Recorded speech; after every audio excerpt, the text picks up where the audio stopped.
watu wameanza kublaki hadi machoni. Ndio.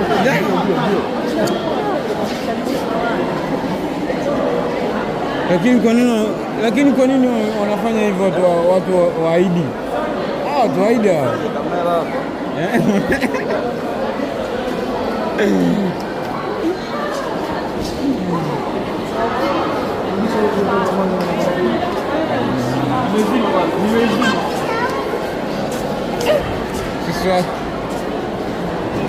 Sasa ndio nimeweza kuongea kwa njia. Unaona konde?